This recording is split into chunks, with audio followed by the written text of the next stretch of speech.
Hello बच्चों।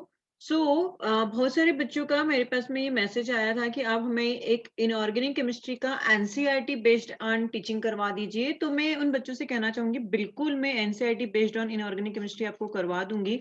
NCERT से related अगर हम बात करें कि हमें NCERT based on inorganic chemistry करनी है, ऑफ कोर्स करनी है।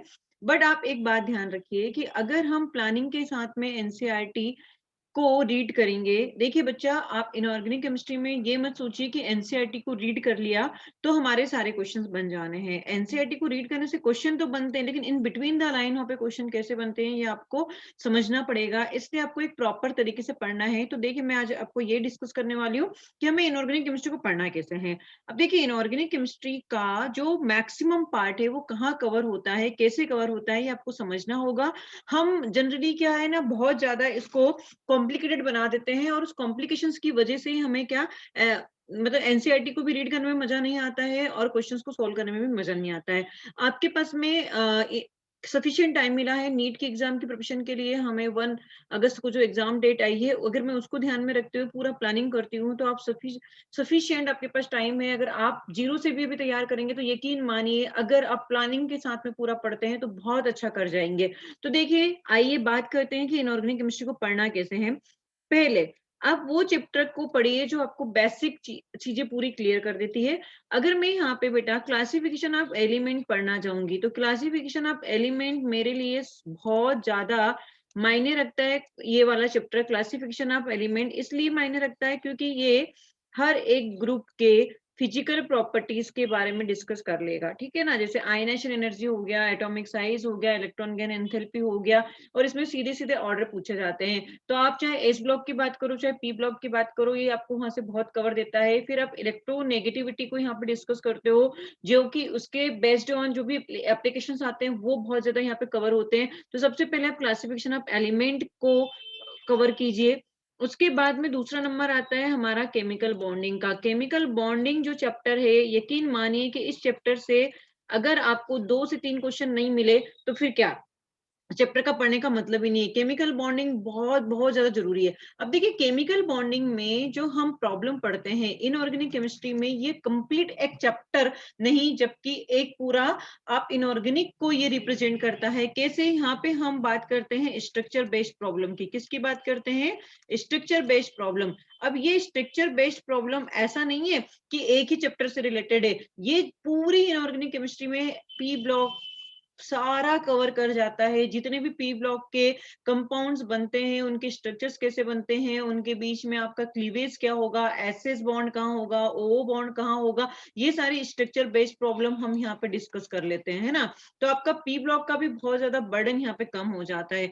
दूसरा, हम यहाँ पे डायपोल मूवमेंट वगैरह भी देखते हैं, मतलब पोलरिटी, नॉन पोलरिटी, ये सारी चीजें देखेंगे। उसके बाद में अगर मैं बात करूं कि इसके अलावा और कहाँ पे प्रॉब्लम आती है आपकी इनऑर्गेनिक में, तो स्ट्रक्चर बेस्ड तो आपने केमिकल बॉन्डिंग में कवर कर लिया। दूसरा, हम रिएक्शन बेस्ड प्रॉब्लम की अगर बात करें, इसकी रिएक्शन इससे कराई तो आपके पास में क्या होता है। तो रिएक्शन बेस्ड प्रॉब्लम में जो मेन हमारे पास क्वेश्चन आते हैं वो आपके एक तो हाइड्रोलाइसिस से रिलेटेड है। तो हाइड्रोलाइसिस का आपका एक बेहतरीन ट्रिक है, वो अपन पढ़ेंगे। हाइड्रोलाइसिस से रिलेटेड सारे क्वेश्चन अपने सॉल्व हो जाते हैं। उसके बाद में आपके पास में जो मेन मेन कंपाउंड्स है, मेन कंपाउंड्स के बनाने की आपको मेथड्स को देखना है। और एस ब्लॉक में जैसे आपकी सॉल्व प्रोसेस हो गई, आपका सोडियम बाइकार्बोनेट वगैरह कैसे बनाया जाता है उसको देखना है। बहुत ज्यादा कंपाउंड्स के बारे में हमें यहाँ पे नहीं बात करनी है, राइट। तो केमिकल बॉन्डिंग ये बहुत ज्यादा जरूरी चैप्टर हो जाता है हमारा। उसके बाद में बच्चों हमारे पास में यहाँ पे कोऑर्डिनेशन कंपाउंड, जो थर्ड चैप्टर है हमारा इनऑर्गेनिक केमिस्ट्री का, वो क्या है आपका?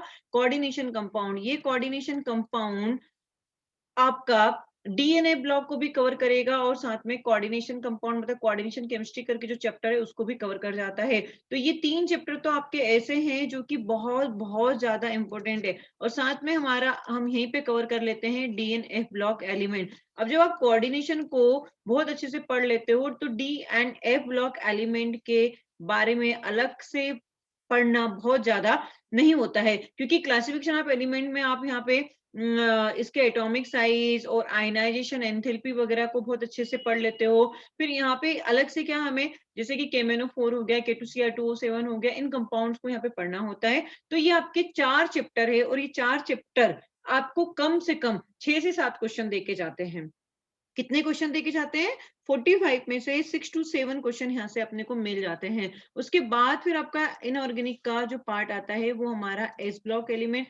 अब अगर मैं यहाँ पे एस ब्लॉक एलिमेंट को सुपरफिशियली एनसीईआरटी से रीडिंग कर लेती हूँ तो मेरा काम हो जाता है, इसमें कोई दिक्कत नहीं है। मेटलर्जी वाला पार्ट है तो मेटलर्जी में हाँ, यहाँ पे आपको थोड़ा-सा ज़्यादा याद करना पड़ता है बच्चों, मेटलर्जी में किसका ओर्स है, किसका क्या है, तो ये आपको पढ़ना पड़ेगा। और मैं लास्ट में पी ब्लॉक को देती हूँ क्योंकि पी ब्लॉक एलिमेंट आपका अगर देखेंगे तो मैं मेरा जो पढ़ाने का तरीका है वो मैं मोस्ट ऑफ द पार्ट यहाँ पे केमिकल बॉन्डिंग में और क्लासिफिकेशन ऑफ एलिमेंट में कवर करवा देती हूँ। इसलिए पी ब्लॉक में बहुत कम चीजें ऐसी हो जाती है जो आपको बच जाती है जिसे रिलेटेड हमें डिस्कस करना होता है। और ये सारे ही चैप्टर हम करने वाले हैं 1.5 मंथ में।